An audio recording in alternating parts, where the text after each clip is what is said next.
नमस्कार। स्पेक्ट्रम की मॉडर्निस्टी की सीरीज में मैं दुष्यंत सिंह एक बार फिर से आप सभी लोगों का बहुत-बहुत स्वागत करता हूं। स्पेक्ट्रम की इस बुक के 9 चैप्टर्स अब तक हम कंप्लीट कर चुके हैं। आज 10वां अध्याय स्टार्ट करने जा रहे हैं जिसका टाइटल रहेगा भारत में आधुनिक राष्ट्रवाद का प्रारंभ। राष्ट्रवाद क्या होता है? राष्ट्रवाद टर्म से आप सभी परिचित होंगे और नहीं परिचित हैं तो इसके बारे में आप बस इतना जान लीजिए कि राष्ट्रवाद को आप एक भावना के तौर पे ले सकते हैं। राष्ट्रवाद को आप एक विचारधारा कह सकते हैं जो हर उस व्यक्ति के अंतर्गत होती है जो किसी देश का नागरिक होता है। वो अपने देश से प्रेम करता है, वो अपने देश को एकता के सूत्र में बंधा हुआ देखना चाहता है और वो नहीं चाहता कि उसके देश पर किसी भी बाहरी शक्ति का शासन हो या हस्तक्षेप हो। तो भारत के लोगों में प्रबल रूप से ये राष्ट्रवाद की भावना कैसे उदित होती है, इसके पीछे के बेसिक रीजंस क्या थे, इस अध्याय के अंतर्गत हम उन्हीं कारणों के ऊपर बात करेंगे। अब तक हमने मॉडर्न हिस्ट्री में स्पेक्ट्रम के जितने भी चैप्टर्स पढ़े हैं, अगर आप उन चैप्टर्स के टाइटल्स को भी देखें तो आप आसानी से भारत में यूरोपियों के आगमन से लेकर के और जब भारत में आधुनिक राष्ट्रवाद की भावना का जन्म होता है, उसकी पूरी जर्नी को इजीली समझ सकते हैं। सबसे पहले हमने भारत में यूरोपियों के आगमन के बारे में पढ़ा। अब यूरोपियों में बहुत सारे यूरोपीय भारत आए और उन सभी यूरोपियों में से सबसे श्रेष्ठ साबित कौन रहा? अंग्रेजों ने खुद को सभी यूरोपियों के सापेक्ष, चाहे पुर्तगाली हों, फ्रेंच हों, डच हों, डेनिश हों, सभी से खुद को श्रेष्ठ साबित किया। जब उन्होंने खुद को श्रेष्ठ साबित कर दिया, तो उसके बाद में उनका काम क्या था कि भारत में अपना जो भी शासन है उसका विस्तार किया जाए और उसको मजबूत बनाया जाए। तो अंग्रेजों को अपने शासन को विस्तार करने के प्रोसेस में या अपने शासन को मजबूत करने के प्रोसेस में जो नीतियां, जो पॉलिसीज उन्होंने अपनाई, उससे कहीं ना कहीं भारतीय लोगों का शोषण हुआ। शोषण हुआ। अब शोषण के फलस्वरूप क्या हुआ? शोषण के फलस्वरूप लोगों में ब्रिटिश शासन के प्रति एक असंतोष की भावना बलवती हो जाती है। और ये असंतोष की भावना आपको किस रूप में देखने को मिलती है? ये अलग-अलग विद्रोह और आंदोलनों के रूप में देखने को मिलती है, जिनके बारे में हमने पिछली क्लासेस में पढ़ा है। चाहे वो किसान आंदोलन हो, चाहे वो जनजातीय आंदोलन हो, चाहे वो सिपाही विद्रोह हो। और उससे आगे चल कर के ये जो विद्रोह की भावना थी, इसका चरम रूप हमको देखने को मिलता है 1857 के रिवॉल्यूशन में, 1857 की क्रांति में। उसके बाद में क्या होता है, 1857 की क्रांति आती है तो ब्रिटिश शासन को या ब्रिटिश सरकार को अपनी कुछ नीतियों में परिवर्तन करना पड़ता है। और इसके बाद में कहीं न कहीं क्योंकि ब्रिटिश शासन भारत में चल रहा था, तो पाश्चात्य शिक्षा या वेस्टर्न एजुकेशन का प्रसार होता है। वेस्टर्न एजुकेशन के प्रसार से भारत में एक नया वर्ग जन्म लेता है जिसको आप मध्य वर्ग कहते हैं, जो शिक्षित वर्ग था, नौकरी पेशा वर्ग था। और उसने कहीं न कहीं समाज में व्याप्त जो भी बुराइयाँ थीं, समाज में जो भी कुरीतियाँ व्याप्त थीं, आडंबर व्याप्त थे, उनको दूर करने के लिए या कुछ चीज़ों में परिवर्तन के लिए बहुत सारे समाज सुधार आंदोलन चलाए। है ना? तो ये सारी चीज़ें मैं आपको क्यों बता रहा हूँ, ये पूरी कहानी आप रिलेट कर पा रहे होंगे।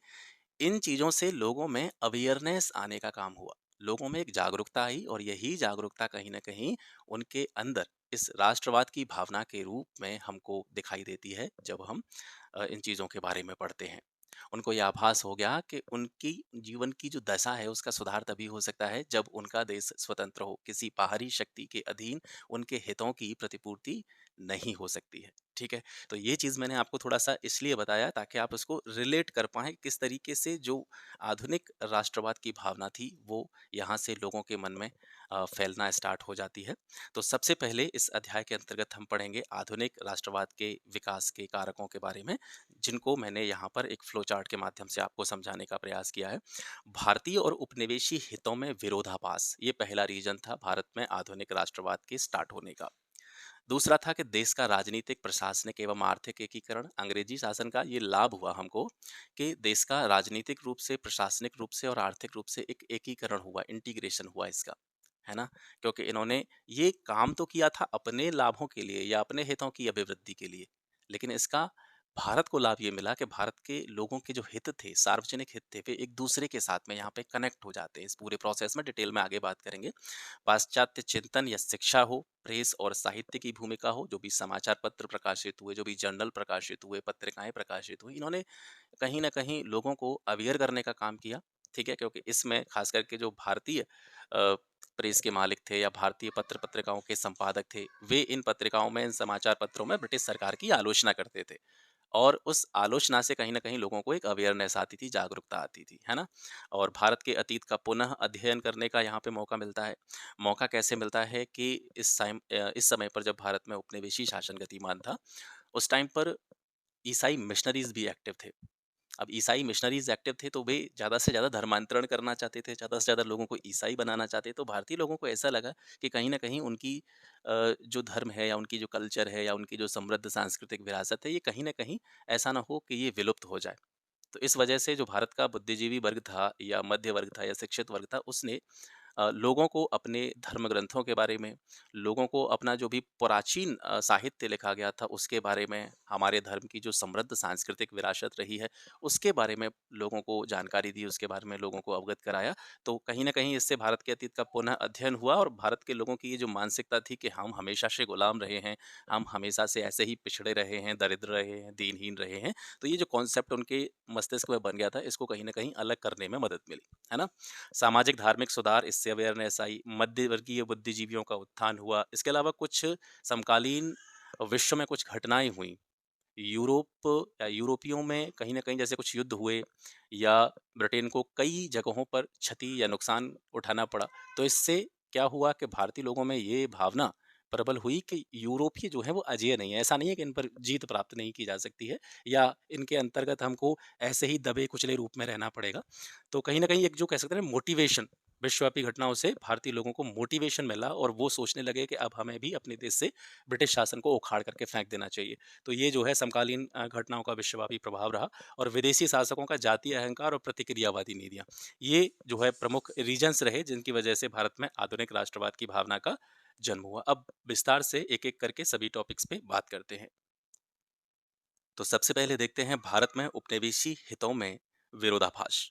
देखिए भारतीय अब इस बात को समझ सकते थे कि भारत की जो आर्थिक दुर्दशा है, आर्थिक पिछड़ापन है, उसका कारण उपनिवेशी शासन है। क्योंकि यहाँ पर जो भी काम किए जा रहे थे ब्रिटिश सरकार के द्वारा, औपनिवेशिक शासन के द्वारा, वो सिर्फ अपने लाभों के लिए किए जा रहे थे। भारतीय लोगों की दशा को सुधारने का कोई भी प्रयास नहीं किया जा रहा था, है ना?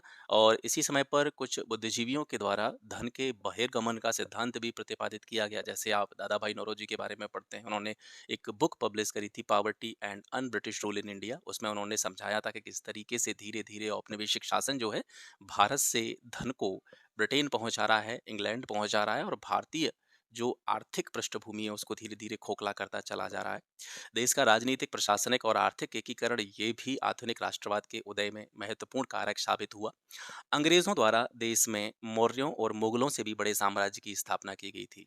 ठीक है, इस बात को थोड़ा सा जोर दे करके समझना इसलिए जरूरी है कि अंग्रेजों ने इतने बड़े साम्राज्य का गठन किया तो अपने फायदे के लिए, लेकिन इससे भारत को ये फायदा मिला क्योंकि भारत में उस टाइम पे ना तो दूर संचार के साधन थे, ना परिवहन के साधन थे, इतने उन्नत साधन नहीं थे कि लोग एक दूसरे से कनेक्ट कर सकें, ना अच्छी सड़कें थीं, ना रेल मार्ग थे। तो इन सभी चीज़ों ने कहीं न कहीं लोगों को एक दूसरे से कनेक्ट करने का जो है काम किया, कनेक्ट करने का प्रयास किया, है ना?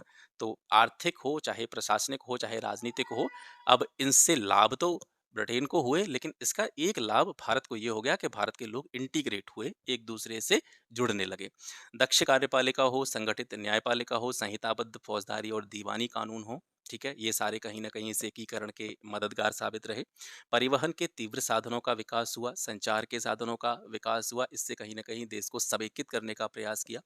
इस एकीकरण ने लोगों के आर्थिक हितों को एक दूसरे से जोड़ दिया। आर्थिक हितों को एक दूसरे से जोड़ने का मतलब यह है कि जैसे मान करके चलिए फसल का उत्पादन हो गया, है ना? तो एक जगह पे अकाल पड़ गया, एक जगह पर फसल बर्बाद हो गई। अब एक जगह पे जो फसल का प्रोडक्शन हो रहा है, उस फसल को या उस प्रोडक्शन को एक ही जगह पर कंज़्यूम नहीं किया जा रहा है। वहाँ पे जितने भी लोग कंज़्यूमर हैं, वो उसको कंज़्यूम कर रहे हैं। जो एक्स्ट्रा प्रोडक्शन है, उसको दूसरे स्थानों पर भेजा जा रहा है, ठीक है? दूसरे लोगों की नीड के लिए। अब जब एक जगह पर फसल बर्बाद हो गई, एक जगह पर सब कुछ नष्ट हो गया, तो कहीं न कहीं दूसरे जगह का जो उपभोग है, उस पर नकारात्मक प्रभाव पड़ा। तो एक जगह के जो हित थे, वो दूसरे से जुड़े, कनेक्ट हुए, ठीक है? तो ये जो है इसका एक पॉजिटिव पॉइंट रहा। यातायात संचार साधनों ने लोगों को आपस में राजनीतिक संपर्क स्थापित करने के लिए प्रेरित किया। इसके बाद देखते हैं पाश्चात्य चिंतन और शिक्षा। पाश्चात्य चिंतन और शिक्षा ने भी राष्ट्रवाद को बढ़ाने में महत्वपूर्ण योगदान दिया। मैकाले और लॉर्ड विलियम बेंटिक के द्वारा देश में अंग्रेजी शिक्षा की शुरुआत की गई। अब अंग्रेजी शिक्षा की शुरुआत की गई तो क्या हुआ कि भारत के लोगों को पाश्चात्य जो विचारक थे उनके विचारों को, उनके सिद्धांतों को पढ़ने का मौका मिला। यूरोपीय लेखों के अत्यवादी और पाश्चात्य विचारों ने भारतीय लोगों में स्वतंत्र राष्ट्रीयता और स्वशासन की जो भावना थी उसको जगाने का काम किया। अंग्रेजी भाषा ने इस समय पर आप ये कह सकते हैं एक कनेक्टिव लैंग्वेज का काम किया, संपर्क भाषा का काम किया। आप देख रहे हैं कि भारत विविधताओं का देश है। अलग-अलग वर्ग के लोग यहाँ रहते हैं, अलग-अलग जातियों के लोग यहाँ रहते हैं, बहुत सारी भाषाएँ यहाँ पे बोली जाती हैं। तो आज भी अगर आप देखेंगे वर्तमान स्वरूप में भी तो इंग्लिश क्या है, अंग्रेजी क्या है, एक कनेक्टिव लैंग्वेज है। आप हर भाषा नहीं बोल सकते हैं, लेकिन हर स्टेट में आपको अंग्रेजी भाषी लोग मिल जाएँगे। तो उस समय पर भी यही हुआ, अंग्रेजी भाषा के प्रसार ने लोगों की जो भावनाएँ थीं, उनको एक-दूसरे से अवगत कराने का काम किया, एक-दूसरे से परिचित कराने का काम किया, ठीक है? तो अंग्रेजी भाषा ने इस समय पर एक संपर्क भाषा का कार्य किया। नवशिक्षित भारतीयों ने उच्च शिक्षा के लिए इंग्लैंड पहुँचकर यूरोपीय समाज के सापेक्ष हीनता का अनुभव किया। इस समय का जो नवशिक्षित भारतीय युवा वर्ग था, वो हायर एजुकेशन के लिए, क्योंकि हायर एजुकेशन की व्यवस्था इंडिया में थी नहीं, है ना? ना तो इतने बड़े-बड़े कॉलेज थे, ना इतनी बड़ी-बड़ी यूनिवर्सिटीज़ थीं, जिसमें हायर एजुकेशन से जुड़ी हुई चीज़ों को देखा जाए। तो ये उच्च शिक्षा प्राप्त करने के लिए कहाँ पे गए? इंग्लैंड गए और इंग्लैंड में जब इंग्लैंड के समाज को, यूरोपीय समाज को इन्होंने देखा और उसका तुलनात्मक अध्ययन किया भारतीय समाज के साथ में, तो उन्होंने पाया कि यूरोपीय समाज की स्थिति भारतीय समाज के सापेक्ष काफ़ी बेहतर है। वो स्वतंत्र हैं, शिक्षित हैं और आधुनिकता के जो एक युग है, उसमें अपने जीवन को जी रहे हैं। तो इस वजह से उनके अंदर भी ब्रिटिश शासन के प्रति एक कड़वाहट की भावना जो थी, वो पैदा होती चली गई। इसके बाद में प्रेस और साहित्य की भूमिका देखते हैं, इसका क्या योगदान रहा। राष्ट्रवादी नेताओं के बीच जो उनके विचार थे या उनके जो भी सिद्धांत थे, उनको आदान-प्रदान करने में प्रेस और साहित्य ने एक महत्वपूर्ण भूमिका अदा की। 19वीं और 20वीं शताब्दी के साहित्य से राष्ट्रीय जागरण में सहायता मिली। भारतीय प्रेस के द्वारा उपनिवेशी नीतियों की लगातार आलोचना की गई इन सभी पत्रों में या समाचार पत्रों में या पत्रिकाओं में, और देशवासियों से आपस में एकता स्थापित करने का आह्वान भी इन पत्र पत्रिकाओं के द्वारा किया गया। भारत के अतीत का पुनः अध्ययन देखिए, तत्कालीन यूरोपीय इतिहासकारों की बात करें जैसे Max Muller, Monier Williams, Roth, Sassoon, और इसके अलावा राष्ट्रवादी भारतीय इतिहासकारों की बात करें या भारतीय बुद्धिजीवियों की बात करें जैसे विवेकानंद हो गए, आरजी भंडारकर हो गए, एल मित्रा हो गए, इन्होंने प्राचीन भारतीय सांस्कृतिक विरासत की व्याख्या करने का काम किया। इन्होंने बताया कि भारत हमेशा से दबा कुचला नहीं रहा है, भारत का भी एक गौरवपूर्ण इतिहास रखा है। तो उस गौरवपूर्ण इतिहास के बारे में जब लोगों को जानने का मौका मिला तो उसमें क्या हुआ कि उनमें प्रजाति को लेकर के जो हीनता की भावना थी और हमेशा से ही हम गुलाम रहे हैं, इस तरह की जो थिंकिंग उनके दिमाग के अंदर थी, ये सारे जो भ्रांतियां थी वो इस वजह से उनके मस्तिष्क से निकल गईं और वे ब्रिटिश शासन से घृणा करने लगे। सामाजिक धार्मिक सुधार आंदोलनों का विकासात्मक स्वरूप हम यहाँ से देखेंगे। व्यक्तिगत स्वतंत्रता, सामाजिक एकता और राष्ट्रवाद के सिद्धांतों पर बल दिया गया, क्योंकि इससे पिछले अध्यायों में हमने पढ़ा है सामाजिक सांस्कृतिक सुधार आंदोलनों के बारे में। तो वहां पर आपने देखा कि स्वतंत्रता की बातें की गई, समाज को एकता के सूत्र में पिरोने की बातें की गई, जाति व्यवस्था को समाप्त करने के बारे में बातें की गई, राष्ट्रवाद के सिद्धांतों के बारे में बातें की गई। तो इससे कहीं न कहीं जो भारतीय लोग थे उनमें अंग्रेजी शासन के विरुद्ध संघर्ष के लिए जो साहस की आवश्यकता थी वो यहाँ से उनको मिला। मध्यवर्गीय बुद्धिजीवियों का उदय, अंग्रेजों की प्रशासनिक और आर्थिक प्रक्रिया से ये जो वर्ग था, खास करके जो शिक्षित वर्ग या मध्य वर्ग हम कहते हैं, ये अंग्रेजों की प्रशासनिक और आर्थिक प्रक्रिया का परिणाम था। और आगे चल कर के इसी मध्यवर्गीय बुद्धिजीवी वर्ग ने जो भारतीय राष्ट्रीय आंदोलन है उनको एक सशक्त नेतृत्व प्रदान करने का काम किया। समकालीन घटनाओं का प्रभाव भी आधुनिक राष्ट्रवाद के उदय के एक प्रमुख कारण के रूप में देखा जा सकता है। जैसे दक्षिणी अमेरिका में स्पेन और पुर्तगाल का जो उपनिवेशी शासन था वो समाप्त होता है। यूनान और इटली के स्वतंत्रता आंदोलन, इनसे भी भारतीय लोगों में आधुनिक राष्ट्रवाद की भावना के जन्म लेने के पीछे एक ये बहुत बड़े रीजन रहे। इनसे क्या हुआ, इनसे दरअसल ये हुआ कि दक्षिण अमेरिका में स्पेन और पुर्तगाली के उपनिवेशी शासन की समाप्ति हुई तो ये भारतीय लोग भी ये सोचने लगे कि हम भी ऐसा कर सकते हैं। यूरोपीय अजय नहीं है, ऐसा नहीं है, यूरोपियों को जीता नहीं जा सकता। जब वहाँ से उपनिवेशी शासन की समाप्ति हो सकती है तो क्यों नहीं हम अपने देश से उपनिवेशी शासन की समाप्ति कर सकते हैं, है ना? तो कहीं न कहीं एक मोटिवेशन यहाँ से उनको मिला। विदेशी शासकों का जातीय अहंकार और प्रतिक्रियावादी नीतियाँ, इनसे भारतीय लोगों का शोषण हुआ, उनसे भेदभाव किया गया और इस वजह से वे ब्रिटिश शासन से घृणा करने लगे और उनके मन में अपने देश के प्रति प्रेम या राष्ट्रवाद की भावना का जागरण हुआ। जैसे अंग्रेजों ने नस्ल भेद के आधार पर भारतीयों के प्रति हीनता की भावना रखी और भारतीयों के साथ हमेशा भेदभाव कहा गया। और ये भेदभाव जो सबसे ज़्यादा हमको देखने को मिलता है, ये विशेष रूप से न्याय के क्षेत्र में देखने को मिलता है ना? न्याय के क्षेत्र में सबसे ज़्यादा भेदभाव जो है ब्रिटिश सरकार के द्वारा या अंग्रेजों के द्वारा भारतीयों के साथ में किया गया। लॉर्ड लिटन की प्रतिक्रियावादी नीतियाँ भी इसके एक प्रमुख कारण के रूप में देखी जा सकती हैं। जैसे इसने जो भारतीय सिविल सेवा की परीक्षा हुआ करती थी, आईसीएस उस टाइम पे इसको कहते थे, इंडियन सिविल सर्विसेज। तो आईसीएस में जो प्रवेश की न्यूनतम आयु थी पहले 21 हुआ करती थी, इसने घटा करके, लिटन के द्वारा घटा करके इसको 19 कर दिया गया 1876 में। ठीक है? और ये आयु सीमा को घटाने के पीछे इसका उद्देश्य ही यही था कि भारतीय लोग इसमें शामिल ना हो पाएँ। ठीक है? अकाल पीड़ित भारत में भी भव्य दिल्ली दरबार जैसे आयोजनों का होना कहीं न कहीं अंग्रेज़ों की संवेदनहीनता के बारे में दिखाता है कि वे भारतीय लोगों के बारे में बिल्कुल भी गंभीर नहीं थे, बिल्कुल भी सीरियस नहीं थे। वर्नाक्युलर प्रेस एक्ट के द्वारा भारतीय प्रेस और समाचार पत्रों पर बैन लगा दिया गया, प्रतिबंध लगा दिया गया, उनके विचार और अभिव्यक्ति की स्वतंत्रता का हनन किया गया। इसके अलावा शस्त्र अधिनियम जो कि 1878 में आया, ये कुछ ऐसे कारणों के रूप में गिने जा सकते हैं, जिन्होंने कहीं न कहीं भारतीय लोगों के मन में राष्ट्रवाद की भावना को जन्म लेने के लिए प्रेरित किया। इल्बर्ट बिल विवाद 1883 में हुआ था, ये भी इसके प्रमुख रीज़न के रूप में देखा जा सकता है। ये लॉर्ड रिपन से संबंधित है। लॉर्ड रिपन द्वारा क्या किया गया कि भारतीय मजिस्ट्रेटों को यूरोपियन अधिकारियों के मुकदमे का निर्णय करने संबंधी अधिकार देने का प्रयास किया गया। हालाँकि वो इस काम में सफल नहीं हो पाया।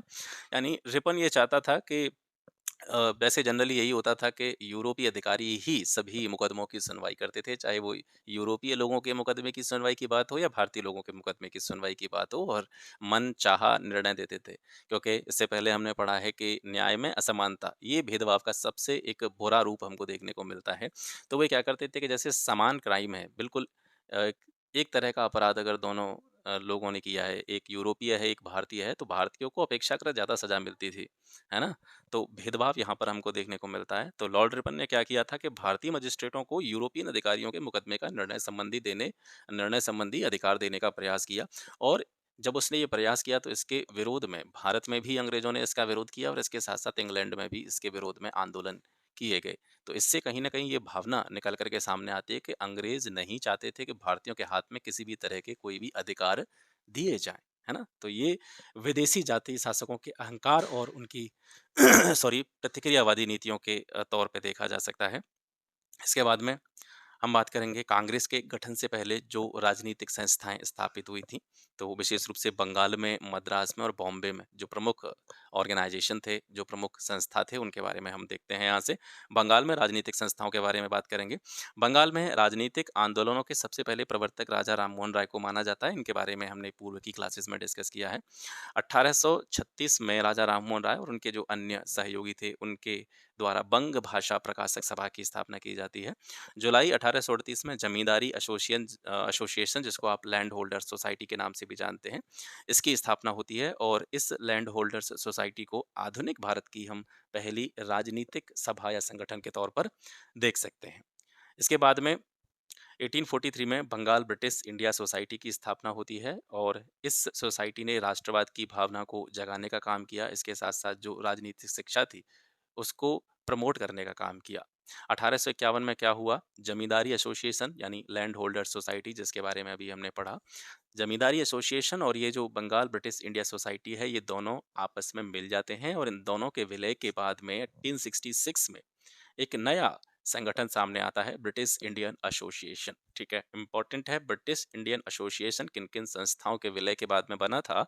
तो ये जमींदारी एसोसिएशन और बंगाल ब्रिटिश इंडिया सोसाइटी के आपस में मिलने के बाद में बना था। ठीक है।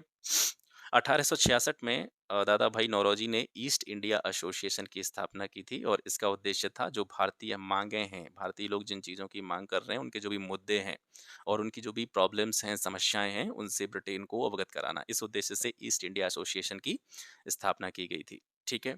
अब यहाँ पर हमने देखा कि जमींदारी एसोसिएशन और बंगाल ब्रिटिश इंडिया सोसाइटी को मिला करके ब्रिटिश इंडियन एसोसिएशन की स्थापना होती है, और कालांतर में इसी ब्रिटिश इंडियन एसोसिएशन के प्रयासों के द्वारा 1853 का जो अधिनियम आया था, एक्ट आया था, उसके द्वारा गवर्नर जनरल की विधायी परिषद में कानून निर्माण में सहायता के लिए 6 नए सदस्यों को मनोनीत किया गया था। ये ब्रिटिश इंडियन एसोसिएशन का ही प्रयास था। 1875 में इंडियन लीग की स्थापना हुई थी। किसने की थी? शिशिर कुमार घोष ने। 1876 में इंडियन एसोसिएशन ऑफ कलकत्ता की स्थापना हुई। इसकी जो स्थापना की गई थी, ये इंडियन लीग के स्थान पर की गई थी, ध्यान रखेंगे, ठीक है। 1876 में इंडियन एसोसिएशन ऑफ कलकत्ता की स्थापना हुई, किसके द्वारा? एस.एन. बनर्जी और आनंद मोहन बोस के द्वारा। इस संगठन की सहायता से ये लोग ब्रिटिश इंडियन एसोसिएशन की जमींदार समर्थक नीतियों का विरोध करने का काम करते थे। उद्देश्य क्या थे? इंडियन एसोसिएशन ऑफ कलकत्ता के तत्कालीन राजनीतिक व्यवस्था के संदर्भ में एक सशक्त जनमत तैयार करना, लोगों को अवेयर करना और साझा राजनीतिक कार्यक्रम हेतु भारतवासियों में एकता की स्थापित करने का प्रयास करना। ठीक है। अब इंडियन एसोसिएशन ऑफ कलकत्ता के प्रयासों से कौन-कौन से महत्वपूर्ण काम हुए उसको थोड़ा-सा देखेंगे। जैसे 1877 में आईसीएस की जो परीक्षा थी, ठीक है? इंडियन सिविल सर्विसेज की जो परीक्षा थी उसकी आयु सीमा घटाने का विरोध जो है वो इंडियन एसोसिएशन ऑफ कलकत्ता के द्वारा किया गया। और इसके साथ-साथ ये भी माँग इसके द्वारा की गई कि जो आईसीएस की परीक्षा है ये इंग्लैंड और भारत में एक साथ इसका आयोजन किया जाना चाहिए। 28 से 30 दिसंबर 1883 को इसका पहला अखिल भारतीय सम्मेलन होता है। कहाँ पे होता है? कलकत्ता में होता है। आगे चल कर के इंडियन एसोसिएशन ऑफ जो कलकत्ता थी, इसका कांग्रेस में विलय हो जाता है 1886 में। तो ये बंगाल की राजनीतिक संस्थाएँ थीं। अब बम्बई में जो राजनीतिक संस्थाएँ थीं उनके बारे में बात करेंगे। बॉम्बे एसोसिएशन ये बॉम्बे की पहली राजनीतिक संस्था थी जिसका गठन 26 अगस्त 1852 को हुआ था। पूना सार्वजनिक सभा की स्थापना 1867 में हुई थी महादेव गोविंद रानडे के द्वारा और इस पूना सार्वजनिक सभा ने सरकार और जो पब्लिक थी जनता थी उसके बीच में एक सेतु का कार्य किया, एक ब्रिज का कार्य किया। बॉम्बे प्रेसिडेंसी एसोसिएशन की स्थापना 1885 में हुई। किसके द्वारा की गई? सैयद बदरुद्दीन तैयब जी और फिरोज शाह मेहता, केटी तैलंग। ये बॉम्बे प्रेसिडेंसी एसोसिएशन के संस्थापक सदस्य थे। इसके बाद में मद्रास की राजनीतिक संस्थाओं को देखते हैं। मद्रास नेटिव एसोसिएशन इसमें सबसे पहले आता है। 1852 में इसकी स्थापना की गई और किसके द्वारा? गुजलू लक्ष्मी नारासू चेट्टी के द्वारा की गई। ये दरअसल ब्रिटिश इंडिया एसोसिएशन की ही एक ब्रांच थी, शाखा थी। 1884 में मद्रास महाजन सभा की स्थापना की गई। किस-किस के द्वारा? M. B. Raghavachari, B. Subramaniam Iyer और पी. आनंद चार्लू। इनके द्वारा 1884 में मद्रास महाजन सभा की स्थापना हुई। ठीक है। तो ये 10वां अध्याय था आपका। आज आपका 10वां अध्याय यहाँ से समाप्त हो जाता है। आशा करता हूँ क्लास आज आपको अच्छा लगा होगा। इसके बाद में हम 11th चैप्टर की तरफ बढ़ेंगे। क्लास अगर आपको अच्छा लगता है तो इसको अपने फ्रेंड्स के साथ में, मित्रों के साथ में शेयर ज़रूर कीजिएगा। आज के लिए बस इतना ही। मिलते हैं आपसे नेक्स्ट वीडियो में। तब तक के लिए नमस्कार। जय हिंद।